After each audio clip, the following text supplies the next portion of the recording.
Yochai. Shalom Aleichem, welcome back everyone as we continue in our series of going through the Parashiyot and some lessons that we take with us. In this week's Parasha, we have again a double header, right? We have Parashat, Behar, and Bechukotai. So in Parashat Behar, we have Ushana HaShevi'it, Shabbat Shabbaton Yel Haaretz, Shabbat LaHashem. We have here the mitzvah of Shemitah. What is the essence of Shemitah? Shemitah is don't work on your land, don't do anything to it. So obviously, what's the essence? What's the main point of Shemitah? Shabbat. Shabbat, and what is that? You're not working a whole year on your field. Yeah. Remember, Israel at that time was mostly an agricultural society, meaning they lived off the land. So if you don't work on your land, how do you expect to make money? So what was the test or the lesson or the thing that came out that strengthened them was bitachon. Without proper emunah bitachon, there's no way a person can last through Shemitah. Imagine a person tells you, don't go to work this year. Your job is to do things and make things, and don't go to work. Right? The fact that the Jews can do this was amazing. And it's a nation of miracles. Hashem granted the Jewish people exceptional talents and high intellectual capacity, enabling us to accomplish things our enemies cannot. And we need divine assistance to be able to succeed. One of the greatest figures we have in Jewish history who taught us how to live in this world with true trust in Hashem was someone that we just celebrated his Hilulah, someone who we did bonfires and dances for, Rabbi Shimon bar Yochai. We are told that all of Rabbi Shimon's companions, all the rabbis of Shimon bar Yochai's times, they were all like fiery angels. But Rashbi himself was an entire flame of holiness. People think we light a bonfire, stam, so we can dance around it, or dance next to it, or make a fire show, or something like that. You should know that great rabbis would light bonfires. The Chaim HaKadosh, Ravani Bartanur talks about it. Why? Because Rashbi was compared to an esh. He was a fire himself. When he learned there was fire around him. In fact, one of the nice things I heard Rabbi Yisrael Yakubov say, he said about fire, when you light a fire on a candle, right? Where does the fire go? It goes upwards, right? It goes upwards. Everything else in this world is gravity goes down. Fire is spiritual. That's why you light it, the Ner Neshama. Ner Hashem Nishmat Adam. Right? That's why it's connected. Rashbi's fire is so big, his Neshama is so big, that he affects the entire world. If you learn Zohar, you learn Mishnah, you learn Gemara, you learn Midrashim, whose name keeps popping up over and over and over again? Rashbi. Rabbi Shimon bar Yochai's name is found in the Zohar. He's the author of the Zohar. The Mishnah, Gemara, Midrashim.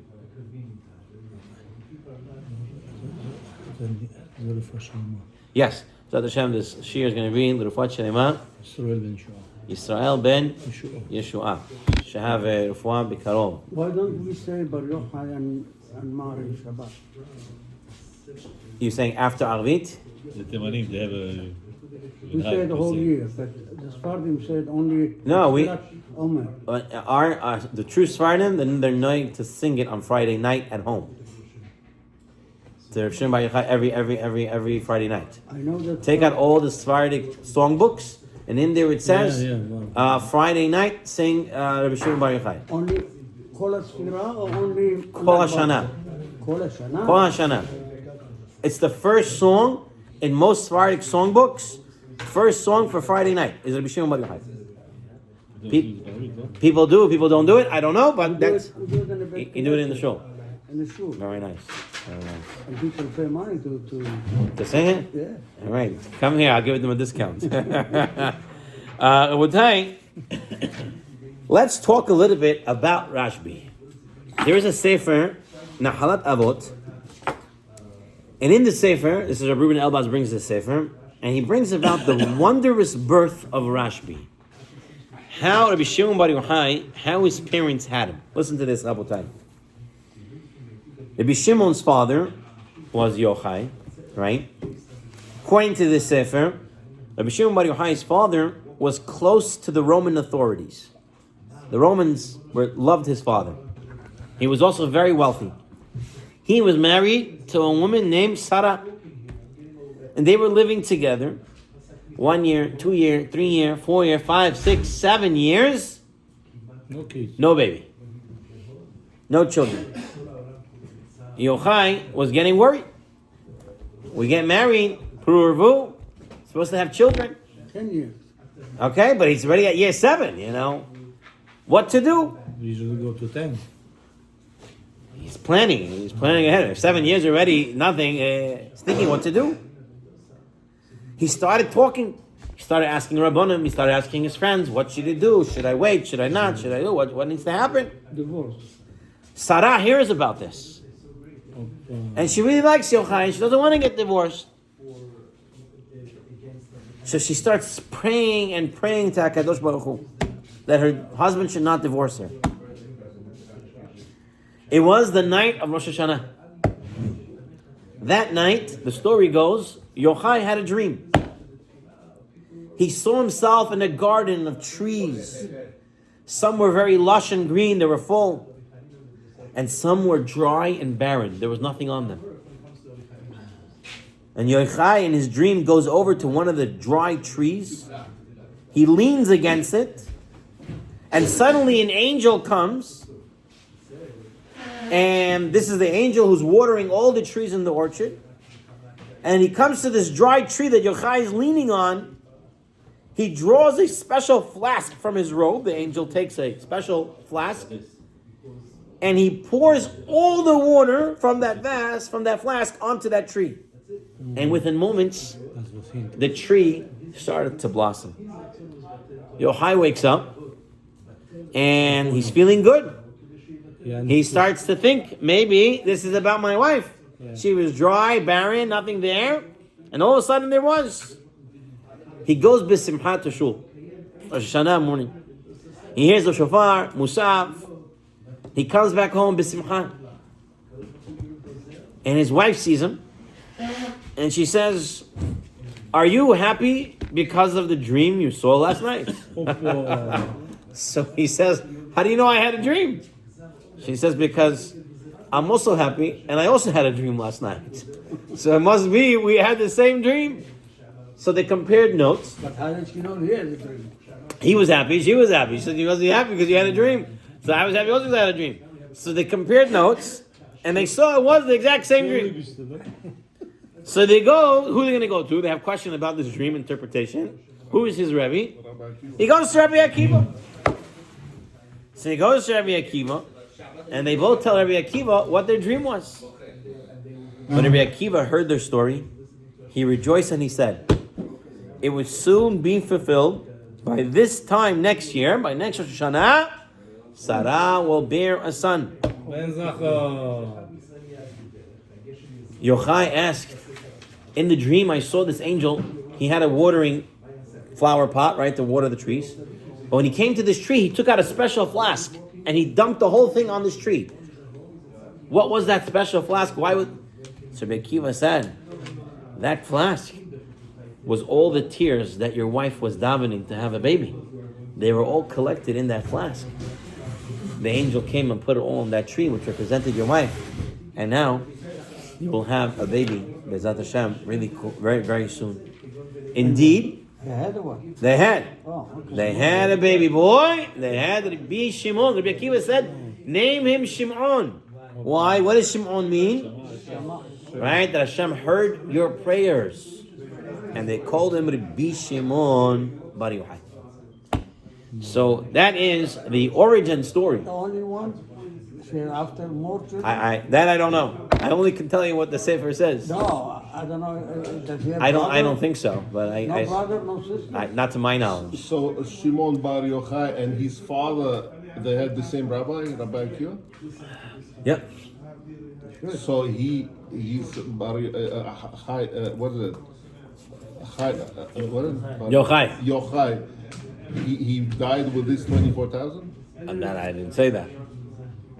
We don't know exactly the history of the. Who was in. Died what? Is he part of the 24,000 students that passed away? I do not know. I don't know. It's a good question. It really is a good question. I do not know. I can only tell you what the Sfarim say. This is much I know. I don't want to speculate or come up with other things because it's not true. Now, I will tell you, we know famously that the major story, or the main story that everybody is aware of Rabbi Shimon Bar Yochai, which we celebrate on Lag BaOmer, is found on Daf Lamed Gimel in Masechet Shabbat. Why we celebrate? He died on this day? He said to celebrate. He's what? He said so. But not, he didn't die. Some say he didn't pass away that day. Some say he did pass away. It's a machloket. There's a machloket when he passed away. They don't know when he died. They don't have a date. Over history, things They got know when forgotten. Moshe Rabbeinu died. They don't know when Shimon Bar Yochai died. So some say we do know. Some say no. Both say we know. Some say it's like Gomer. Some say it's not. It's a machloket when it is. Mustafa said there is No proof. I saw that minute. Yeah. He said there's no proof that is that אין day. הוכחות. Right. לא יודעים מתי. שמחים ביקשו בשם. So there are multiple reasons why we celebrate Lag BaOmer. One main one is the giving of the Zohar. Some say that he gave the Zohar. Some say he only gave the Zohar, the Idra Zutta, when he's passing away. That's why it's comparing it. So, in the end of the day, it is associated with Shimon Bar Yochai. So why we call him Baruch and not Ben Yochai? That is a very good question. Why we call him Shimon Bar Yochai and Shimon Ben Bar is Ben. Yochai? I'll ask you a better question. Why you say Bar Mitzvah, not Ben Mitzvah? You told me why you saying Bar Yochai. Why are you telling me Bar Mitzvah, not Ben Mitzvah? אותו דבר, אותה סיבה, זה ארמית. It's Oto Davar. Again, it's different. Listen to Aramaic, and that is in Hebrew. And I think the answer lies in that. Right? When you use Aramaic, remember Aramaic was the vernacular of the day. It was the language that people spoke. That was the main language. Like we speak English here in America, that's our main language. Aramaic was spoken both in Hebrew and both in Israel and in Bavel and many countries around. So perhaps when we're saying Rabbi Shimon Bar Yochai, we're not calling him Ben Yochai, Bar Yochai, because his influence was to everyone. Everybody. Mishnah, Zohar, Gemara, everything which is in every language. He's getting everywhere. Right? And perhaps that also answers why it's called Bar Mitzvah and not Ben Mitzvah, because we're telling the boy, you're not only a Ben Mitzvah when you're in shul and putting on the talit and tefillin, rather you're a Bar Mitzvah. You are in the vernacular always a Bar Mitzvah bacher. When you're in yeshiva, when you're in the park, when you're at the stadium, wherever you are, wherever you find yourself, you are a Bar Mitzvah. You're always Bar. So perhaps that can be an answer to why it's Bar, the vernacular of the language that's what most people speak, versus Ben, which should be Hebrew, which should be used mostly by academic studies and the Rabbanim. Now, what I wanted to point out, the story, the famous story. So Shimon Bar Yochai is, people are talking, there's a Rabbi Yehuda, and Rabbi Yehuda says, look at the beautiful things that these Romans made for us in Israel. They made for us marketplaces, they made for us bridges, they made bathhouses. Everything's so clean, it's so wonderful, it's beautiful. And Rabbi Shimon Bar Yochai says, what are you talking about? Everything that they made has ulterior motives. They're made for other reasons. For example, he said they're marketplaces so they can have not just gambling, but to have immoral houses of ill repute. Okay, they hide it away in the marketplaces, and that's where they go and they attend. So when they build a marketplace, they didn't build it for me and you. They built it for their own desires. Then he said, the bathhouses is for them to enjoy their bodies. They didn't build it for us. And the bridges, they collect tolls. They build it to make money off us. At the end of the day, Rabbi Shimon is saying, don't be so enthralled and so happy with what the Romans are doing. They're not doing anything for us. Now I want to point out what I see in this story is that Shimon Bar Yochai is looking deeper. You see a bridge, Shimon Bar Yochai sees why the Romans built a bridge. You see a marketplace, Shimon Bar Yochai sees why the Romans building it.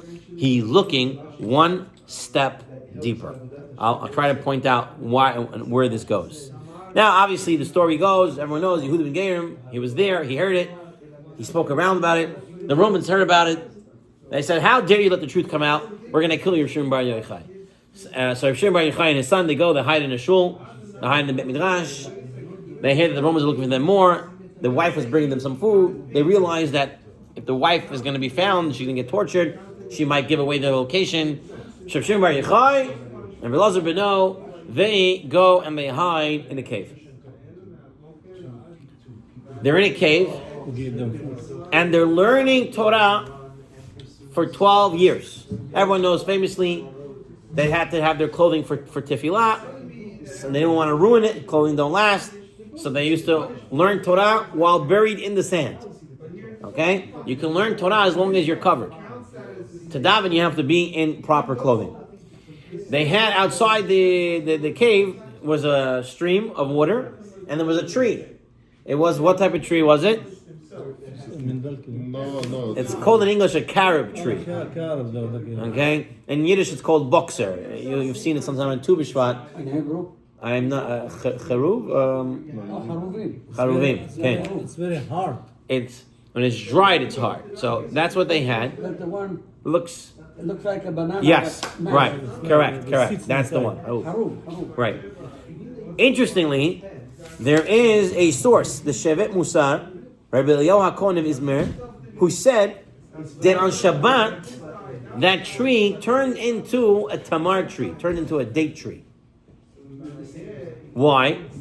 They have to make su'udot Shabbat. Now they don't have bread, but dates in halacha sometimes get the status of sustenance, that it gives mizanot, it gives a person power, gives him energy. Right? In Rosh Hashanah, they say maybe the date should go first before the bread when you do the Seder Rosh Hashanah. There's something there about dates. And so Davka for Shabbat, somehow it changed into Tamarim. This is what it says. They were there for 12 years. After 12 years, Eliyahu Navi comes outside the door. Eliyahu Navi can't go in, he goes outside the door and he says, the Romans who want you dead, they passed away. So the Mefarshim ask, why is Eliyahu Navi outside the door? Because they're naked. They're either learning Torah, they're in the sand, or they're davening in the clothes. Privacy. Say more. It's a house. So Eliyahu Navi can't walk into your house? I mean, But he didn't knock. He just saying it outside so they should overhear it. So this is cave. There's no door. So I'm going to tell you. The Mefarshim say, you know why? Eliyahu Navi could not get in there. Rabbi Shimon Bar Yochai and his son were learning Torah on such a level that Eliyahu Navi could not come in there. Or he would burn like a bird. They had no permission to be there. He had no permission to be there. You know where we have this also, by the way? The Shem Shmuel and other Sfarim, they say, the Timanim, you say the Shalom Aleichem song Friday night when you come home? You say the last stanza, B'tzetechem Shalom? You say it, right? So the Shem Shmuel... Barchoni, Shalom Aleichem, Barchoni, four of them. Okay, so we say B'tzetechem Shalom. Oh yeah, Basof, the end. Basof, okay. At the end, yeah. There are some people who don't say this last line. Right. Because they say, B'tzetechem Shalom means tell the angels to go out. Goodbye. Yeah. No, you don't. So some people say, don't say it. Why not? No. Because I don't want the angels to leave. No, Why, who kicks out angels? Why they they put on don't the eat. studios? You can't have them if you... So some say, you know, he says, I'm telling them, whenever you leave, goodbye. You can go whenever you want. The Shem Shmuel, he says no. He says we're kicking them out. He says, why am I kicking them out? He says because the Shabbat Seudah is so special, Beini u'Beinechem, between us and God, that angels, you're not allowed on the table. The same way angels are not allowed inside the Kodesh Kodashim, when the Kohen Gadol goes in there on Yom Kippur, they're not allowed in our house when we have the Shabbat Seudah. We have to kick them out. Goodbye, guys. It was nice seeing you. Don't kick them out. All right, shalom. You gotta leave. Send the shalom. You should leave in peace. So you're saying Eliyahu Hanavi was an angel? Yeah. Yeah. He's human being. But he's in the form of an angel. Morning brachas. Eternal. Morning brachas.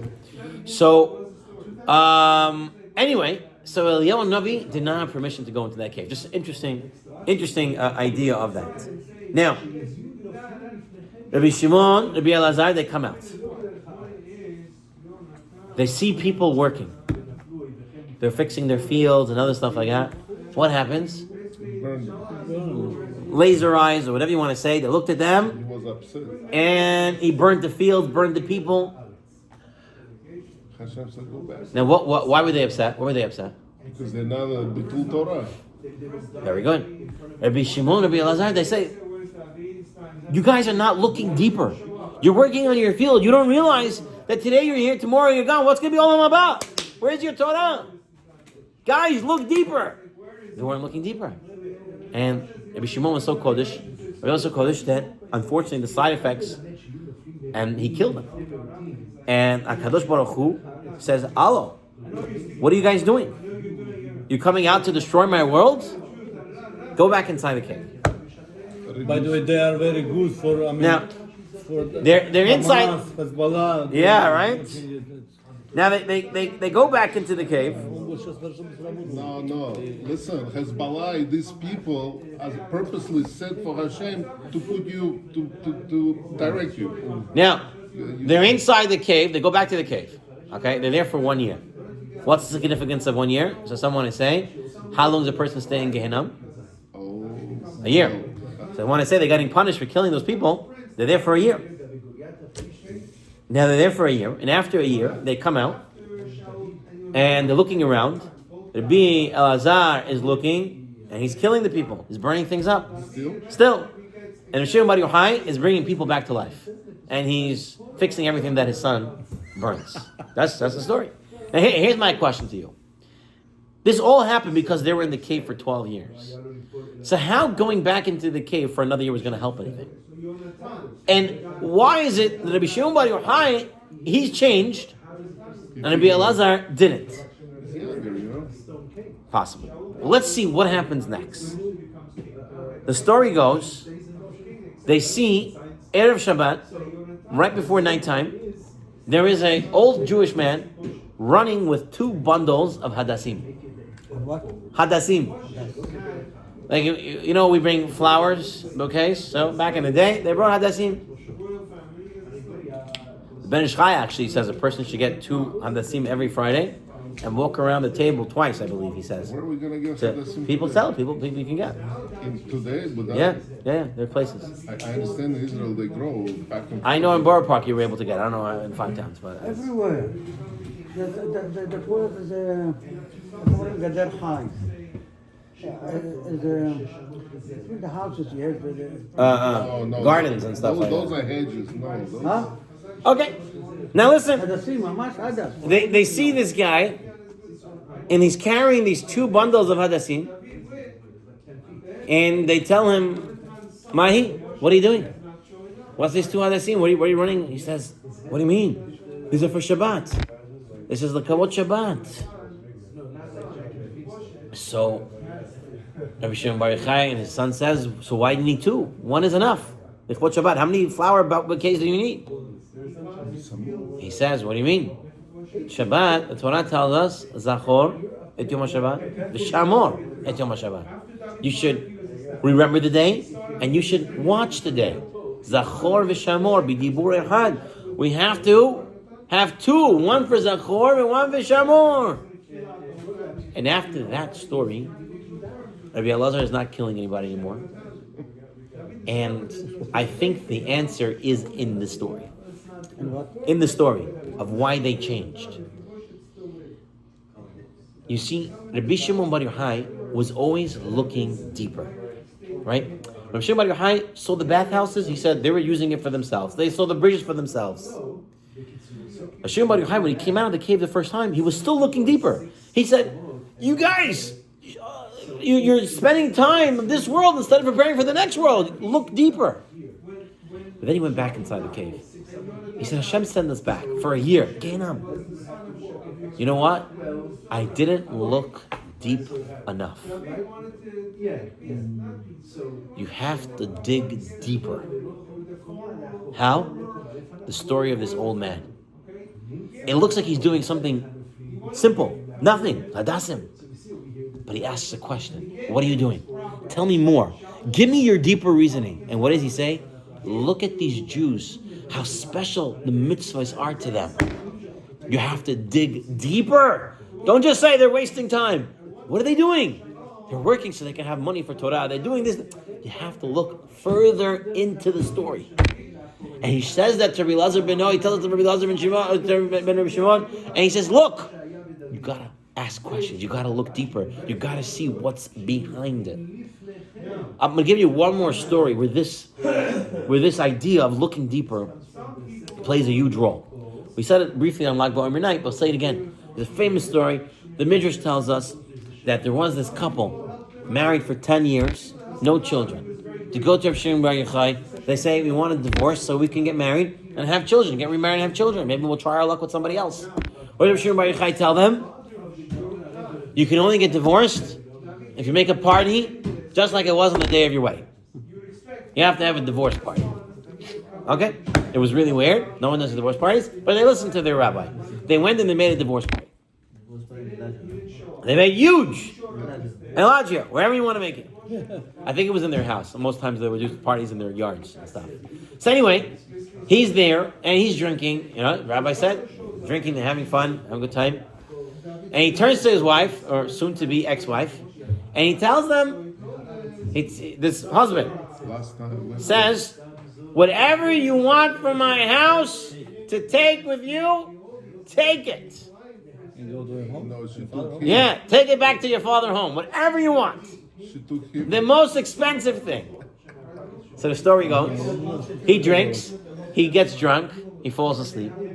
She turns to her servants and says, take him to my father's house. No, he said, take anything you want. But he's the thing. He wakes up the next morning, and the first thing he sees is his mother-in-law. He says, what am I in Gehenna? I'm here, what happened? And I end up here. I thought I'm done with this family. Okay. So she comes out, the wife comes out, and she says, what do you mean? You're here because I did exactly what you told me to do.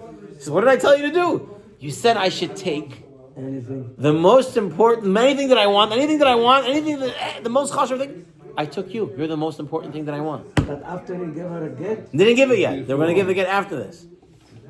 So now, he says, you're also the most important in my life. Right? Very romantic story. She wants him, he wants her. So they come back to the Shimon bar Yochai. They come back to Shimon bar Yochai. They tell Shimon bar Yochai, What does she do now? we want to be together.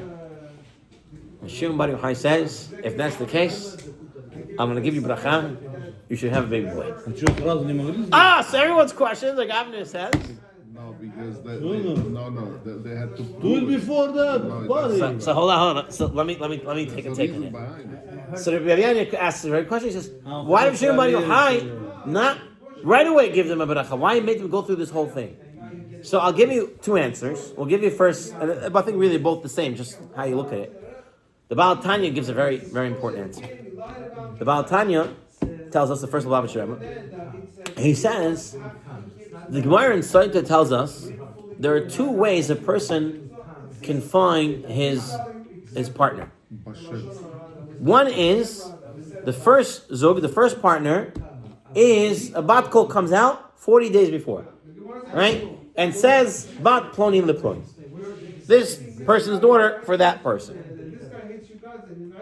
Then the Gemara says a person gets his partner, right? They get their spouse based on their actions, on the ma'asim. after that. So everybody asks a question. Which one is it? Is it the Basher that the Batko comes out and says it, or is it based on the ma'asim, on what you do? So the way Chazal explain it, there is a Zug Rishon and a Zug Sheni. There is a first ideal woman who you're supposed to marry, and then there is a backup plan, so to speak. Or maybe if a person gets divorced and then he has a zug sheni, right? How do you look at it? There's many ways to look at it. I'm not here to explain any of that. I'm here to explain the Baal Tanya says the story went. Baal Tanya says, when these people were first married, they were married as zug rishon, as a first marriage. Bat kol came out. And unfortunately in this marriage, there was never going to be children. But they had to get. Yeah, I think you're on. I want to see who that. No, the second marriage. So now it's like they married second couple. Right. So it says very good. Hang up.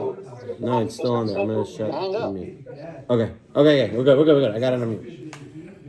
So the Baal Tanya says when they Ki'ilu got divorced, right? They didn't get divorced yet. But now they showed via actions that they wanted to be married. Could be the second time. Rav Shimon Bar Yochai says now you're a zug sheni. You're now in your second marriage. And as such, to make a second marriage, right? Rav Shimon Bar Yochai says you didn't have to get divorced. You just had to show that your actions want your marriage. Not just I'm predestined to be with you. Not you're my soulmate. Okay? You're my neshama, right? We don't want to just say that. Right? Everyone knows that famous story. Right? In Eretz Yisrael, they call their, like we call honey, sweetie. So they call their partner what? They call their spouse neshama sheli, my neshama.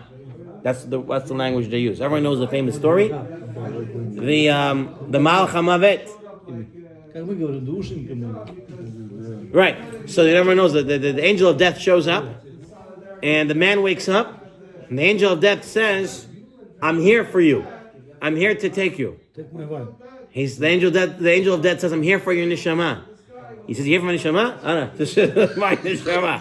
Okay. He points to his wife. That's the joke. The truth is that there's a second marriage. The marriage of deeds, of actions, of showing that we're but we get married again and again. The Rogachover always said that the Kiddushin wasn't a one-time thing. People think I go onto the chuppah, I make Kiddushin. No. Says the Rogachover, Kiddushin is something that's chal over and over and over again. It happens and it continuously continues to happen. It's not a one-time thing. Well, there's one time Kiddushin there. Yeah, you do the Chuppah Kiddushin one time, but it continuously renews itself. How? By your actions, by your ma'asim. By your ma'asim, what you do, how you behave, it continuously renews the marriage. Between you and her? Yeah. You have to continuously renew it. Rav Pam says you have to continue to date. You have to continue to go out, courtship, and all these things. Why If she's bad, the Gemara tells us Reb Chia had a very terrible wife. She used to do everything on purpose to make him crazy. Be'emet. Okay? And Reb Chia would go to the marketplace and he bought her a fancy jewelry. And his nephew and his student, Rav, sees Reb Chia buying it, and Rav also had a pretty difficult wife. So he tells Reb Chia, who are you getting this for? He says, I'm getting it for my wife. He says, why would you get it for your wife? She drives you insane. Reb Chia says, Dayenu, it is enough that she cares for my children and keeps me away from sin. He said, my children. He didn't say her children. The fact that she's taking care of the children for herself, motherly instincts. But the Behar didn't see it that way. The Behar said, she's taking care of my children, and therefore, I owe her everything. And he continued to give her. And he told that to Rav, and they did it. This is the famous Dayenu shir that we give almost every Pesach, the first day of Pesach, second day of Pesach. We give this famous Dayenu shir. That's my famous Dayenu shir. I've been giving the shir for over 10 years, I think now, giving the Dayenu shir. It's such a good shir that every year you have to remember it, otherwise you're going to forget it. But what I wanted to point out in the story was, Rav Shimon Bar Yochai wanted them to look deeper at their love, to look deeper at their marriage. Don't be satisfied on the surface. Really show each other how much you love, to look deeper. And why do I keep using this lashon of look deeper, go behind the lines? Because think about this for a second.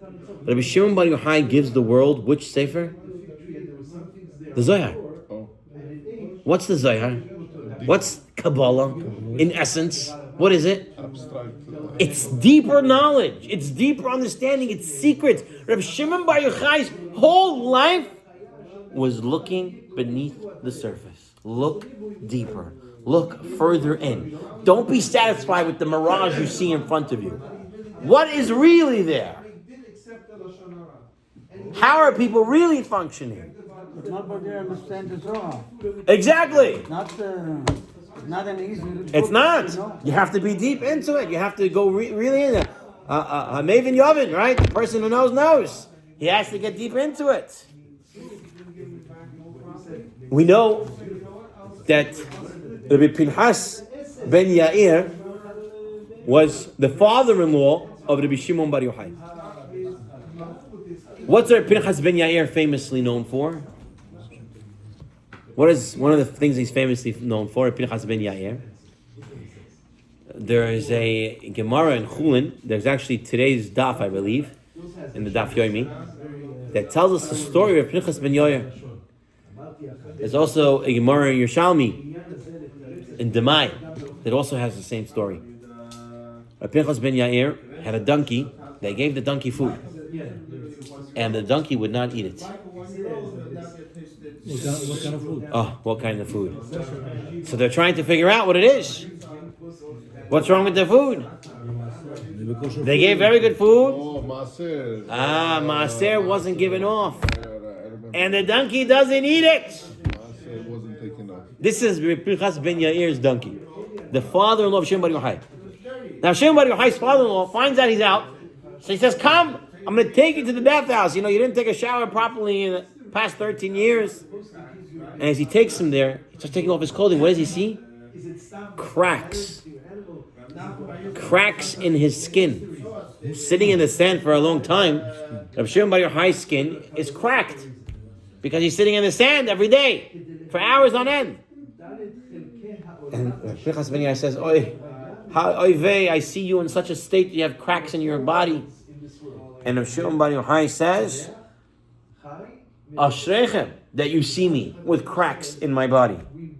Because you've seen how I spent learning Torah uninterrupted for the past 13 years. You can see how a person needs to be amel b'Torah, to go deep into the Torah, to work hard. I'm happy that you see it.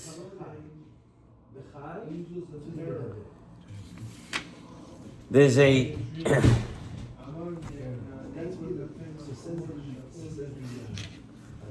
there's a famous story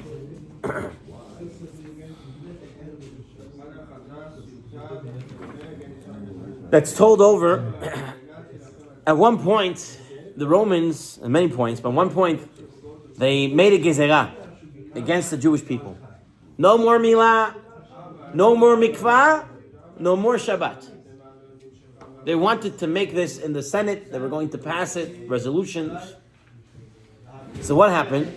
There was a rabbi during the Tanaim period. His name is Rabbi Reuven ben Istrubali. Rabbi Reuven ben Istrubali, he spoke Latin. So he spoke the Roman language. He got himself dressed up like a Roman, got himself a Roman haircut, goes to Rome, and starts throwing money at everybody. And tells people he's running to be Senate, to be a senator in the Roman parliament. Now he knew how to campaign well, right? So gave money, gave good speeches, gave good food. They all voted him in. He's really a rabbi, and now he's in the Roman parliament. And now he's there for the first session. He's a new senator there. And they bring up the first issue. We want to get rid of the Jews being able to keep Shabbat. In favor, all those in favor to ban Shabbat. Most of the place raised their hands. They say, who's against banning Shabbat? And this Rabbi Reuven ben Istrubali, who's now known as Mr. Robert, dressed up as a Roman, raises his hand. So they tell him, you're a new senator. Why would you want to allow the Jews to keep Shabbat? So he tells the goyim, he says over there, listen. He says, we all know how filthy rich these Jews are. Now they're this rich when they work 6 days a week. If you give them to work 7 days, they're going to get even richer. Why would you give them to work a 7th day? They heard the logic. They said, Mr. Roberts, you're right. Makes sense. We're going to keep the Shabbat. This way they don't get even richer than they are right now. Okay? Then they made the next resolution. Brit Milah. They said we want to ban Brit Milah. The Jews no longer have this like they're doing in Belgium today, right? The guy gets arrested for being a Mohel. Yesterday or the day before. In Belgium? Yeah. So they wanted to outlaw Brit Milah. What about Muslims? There are plenty, so many Muslims, they're okay? Always okay with the Muslims. So they bring it up in the court again. They bring it up in the parliament. Everyone says yeah, and Mr. Roberts says, why would you want them not to have Brit Milah? They said, what do you mean? Brit Milah is terrible. He says, Brit Milah makes a Jew weak. It ruins his body. Why would you want Jews to be stronger? Let them have their Brit Milah. They said, you're right. We don't want Jews strong. Let them give themselves injuries. Get rid of them. Fine. And they brought up going to mikvah. And he says the same logic. He says, now they have mikvah. They're not always with their wives. They have to wait. This days, that days. He says, if you take away mikvah, they're going to be with their wives every day. They're going to have more children. We want more Jews. We don't want so many more Jews. Don't let them be. So they left mikvah as well. So he was a very instrumental parliament member, and he helped the Jews. So they didn't discourage it. Now, unfortunately, this rabbi felt his job was done. He left his disguise and ran away. Went back to Eretz Yisrael and went and did his thing. He's a rabbi again. And they made an investigation. Where is he? He's not showing up anymore. And they figured out he was a Jew. And they got very angry. And they put all the decrees now, Shabbat, Mikvah, everything Asur now. So the people didn't know what to do. So they went to Rabbi Shimon bar Yochai. They went to Rabbi Shimon bar Yochai, and they told him, please help us. Shimon bar Yochai says, I got it. Bezat Hashem is going to help us, we're going to take care of this. The story goes, he goes on his way to Rome, and he's entering a bathhouse on the way. And as he enters the bathhouse, a demon, Ben Temalion, shows up in the bathhouse. And he says, I'm here to help you. And Shimon bar Yochai says, look at this. Hagar, the Shivcha of Avraham Avinu, she gets an angel that shows up. And look what they're sending me. They're sending me demons. But you take the help you can, right? So Shimon bar Yochai takes the demon and he goes. He gets to the emperor's palace from Rome. And the demon jumps into the daughter of the emperor, and she starts screaming and yelling, and she's in pain, and she's screaming, bring Rabbi Shimon bar Yochai, bring Rabbi Shimon bar Yochai. I guess the demon's making her say these words. They search for Shimon bar Yochai. Yeah, he's here, he's nearby. They bring him in. Rabbi Shimon bar Yochai comes in, and he tells Ben Telmalion, leave, get out of her. And the demon walks out. She comes back to normal. And the emperor says, you can go into my treasure house. Take whatever you want. Shimon bar Yochai walks inside. He sees in the treasure house they have the gezerot against the Jews, the documents. He takes them, rips them up, and says, I got what I liked. And he was able to tell all the gezerot. Rabbi Shimon bar Yochai. There are many more stories here, Rabotai, Rabbi Shimon, but I really want to move on to another. I want to move on to the other lessons. So let's get into another portion of this week's parasha. Rabotai, we know that Parashat Bechukotai has a lot of the tochacha. The tochacha, Parashat Bechukotai, has tochacha. What is tochacha? Tochacha is rebuke, which is basically musar. And it's punishments. Haranut that comes to the Jewish people when they do something incorrectly. You should know, says Rav Belsky in the Sefer Einei Yisrael, that getting rebuked, getting toichacha, it shows that Hashem cares for us. Cares for us. He paying attention to us. There's a pasuk in Yeshayahu.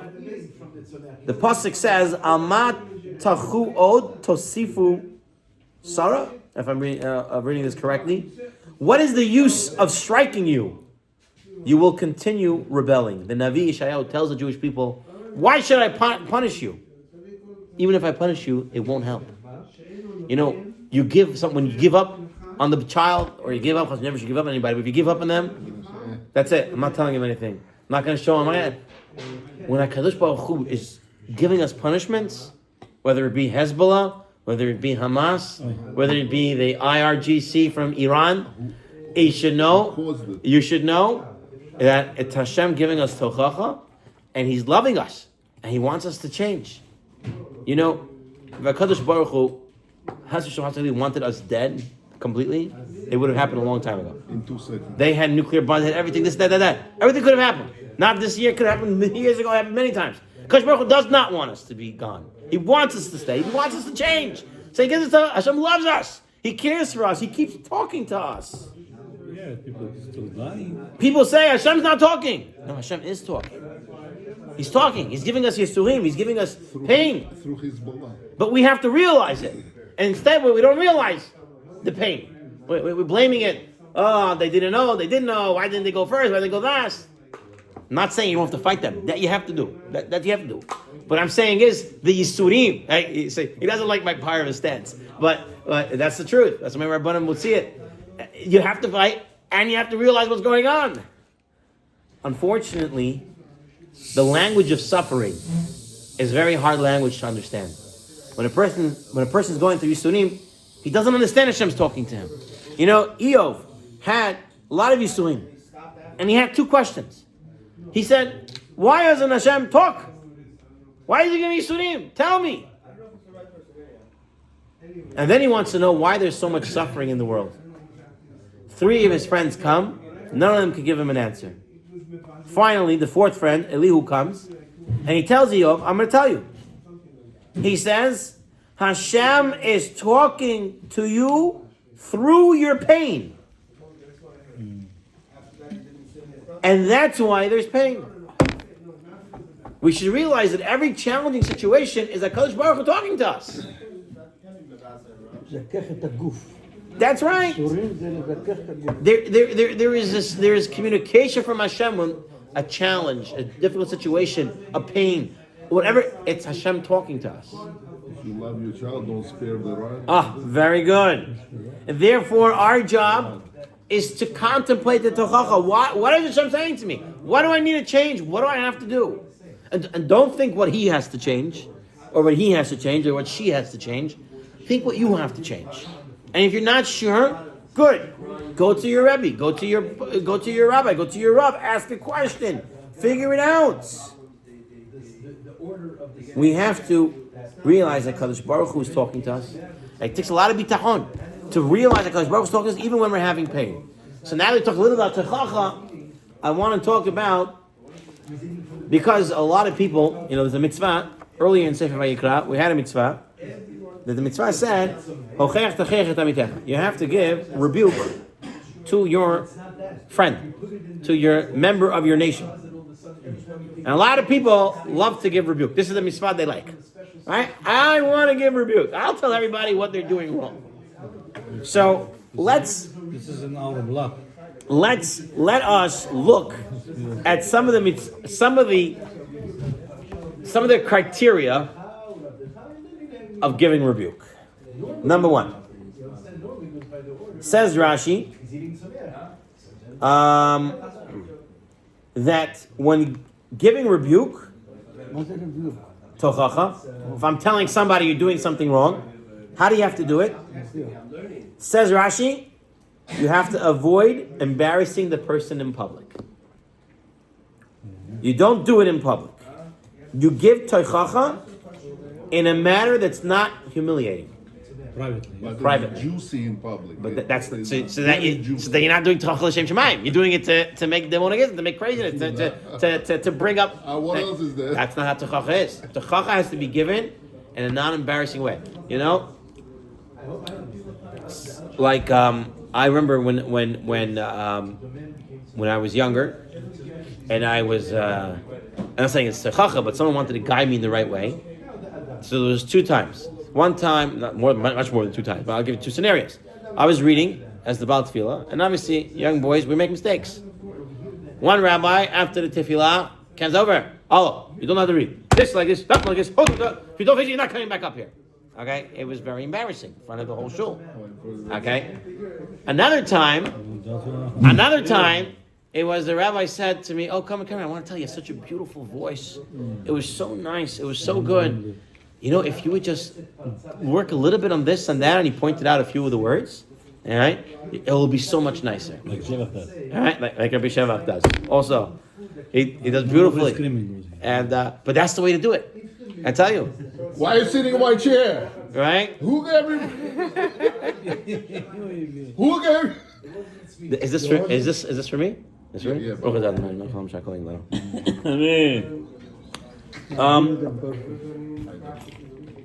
He's my best friend. The I do other Achronim say that if you see a person about to do a sin, you should definitely give him Techacha, because that's the time you can stop him. about. Yeah. Just about. Yeah, definitely. I didn't do the sin. Yeah, if you see him about doing a sin, you should stop him. You should tell him some Techacha. The Sefer Halichot Ben Adam Chaviro points out, if you give rebuke incorrectly, it causes a greater amount of sin than if you didn't say anything. You never know how he's gonna react. You have to know. If you don't know, then don't do. Rav Pam would say, if you don't know, don't do. He says, it's going to a couple of things. If you rebuke someone and you know they're not going to listen to you, then you are losing your rebuke. Meaning, he now thinks of you as a fanatic, and you always say things, and he's never going to listen to you. That's actually good. Let him think of you fanatic. You have to pick your battles. You have to know when, how, where, what. It's actually complimenting. It's an art of rebuke. No. If you say it over and over again, you become to them, it's called, we call it in the hospital called alarm fatigue. What's alarm fatigue? In the hospital, we have certain machines to alarm us when something's going on with the patient. But since we work there all the time, and all day it's beeping, we don't hear it anymore. It kabuta just passes by us. It's the same thing with a child. You tell him over again, he doesn't hear you anymore. You're gone. You just say things. Abba just talks. He doesn't hear you. You have to know how. When? Yaakov Avinu, Moshe Rabbeinu, Musar only on their deathbed. Nothing beforehand. Because it's not going to work.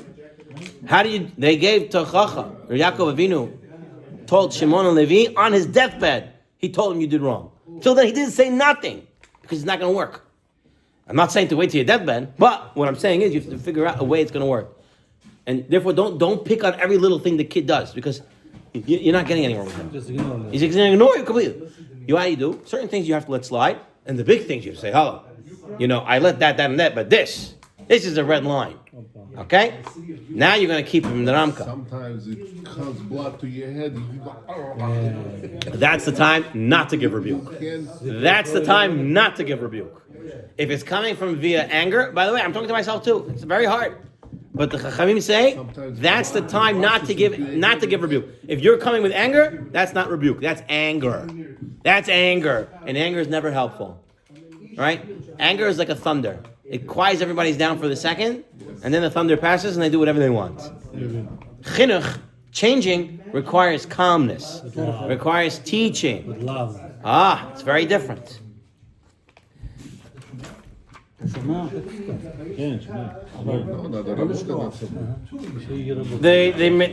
Paiskim deal with, do I have to go and find someone to give Techacha to? So it's a mitzvah. So should I find someone to give Techacha to? if you want to get Like, slapped, should I walk around looking to see someone doing something wrong? So the Paiskim say no. There's no real. there's no real mitzvah to go around to find someone to do something. If you see it, maybe there's something to do. Sefer HaChinuch wants to compare Techacha to Hashavas Aveda. The same thing, you have to return something that's lost. The same thing, you should return someone who is lost and who's going astray. Rabbi Yonah says, hello, you want to make a person do tshuva. Why? Because we all want to be in Hashem's army, all in Hashem's team. And to do that, you'll have to make tshuva. I see a person sees his parent doing something wrong. How does he give him musar? Or does he give him musar? Shulchan Aruch writes, you should never tell your parent straight up you're doing something wrong. He has to point it out in a roundabout way, without actually indicating to the parent that he violated halakha. You have to have kibud avayim. You cannot tell him, hey, Dad, you don't know what you're doing. It's asur. You get somebody to tell. Tell someone who respects, someone that he listen to, you can tell them. If you have to point it out, you have to point it out, oh, didn't once, like this, in a roundabout way. You cannot give him rebuke straight up. The Gemara in Arachin tells us, Rabbi Tarfon said, he wonders whether there's anyone in his generation who knows how to receive tochacha. Is there anyone who knows how to take rebuke? Rabbi Elazar ben Azariah said, I wonder if anyone knows how to give rebuke. So already in the times of these tzaddikim, Rabbi Tarfon, Rabbi Azariah, they said, we know, but there's no one around who knows how to give tochacha. Okay, so we shouldn't think we're experts at it. So here he gives you six ideas to pay attention to in giving tachacha. Number one, and this is a big one, Rabotai. There are people who like to give rebuke about things that are not even asur. What do I mean? You don't do it. You don't hold of it. But there is a shita, there is a posek, there is a halacha that allows a person to do that. And you, because you're more machmer, now start talking to that person. That's improper. If there is a shita, there's a rav, there's someone who gave him sack, had to do something, your business is not to get involved and start screaming at him. Okay? He's not actually violating halakha. There is a halakha that allows for it. Might not be your halakha, might not be your minhag, might not be your way you go, but you can't give rebuke for that. The Rabbi Yonah says, you should never give rebuke for something you yourself are still deficient in. If you yourself are not doing that 100% properly, you don't talk about that. Okay? Because you can't give tochacha like that. If you have a tochacha and you go and tell your rabbi, listen, this is supposed to be mukhiyah, and the rabbi says, I'll take care of it. He doesn't take care of it. You have to know that the rabbi might have a cheshbon of why he's not taking care of it at the moment. Why that rabbi does not go back and say, listen, I thought about what you said, but my opinion is so and so. That's sometimes a good communication loop. That's something. Yeah. But I think the person who said it also has to know if the rabbi didn't do it, he probably has a good reason why he. Quiet, but we're learning, so. Yeah. That's what we discussed. He has good reasons why he's not doing things. The people may not be up to it yet. It's something that they're working towards to. Whatever. I'm just saying. You have to find the right address. I hear you. If the Isser is not explicit in the Torah, and the person is not aware of it, you shouldn't give Tochacha. If the person is doing the Aver B'Mezid, you have to give him Tochacha.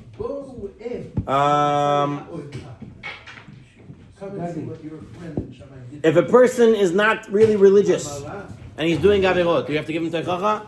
The Behar says you probably do not have to give him Tochacha because it's not going to help him at that moment. Okay.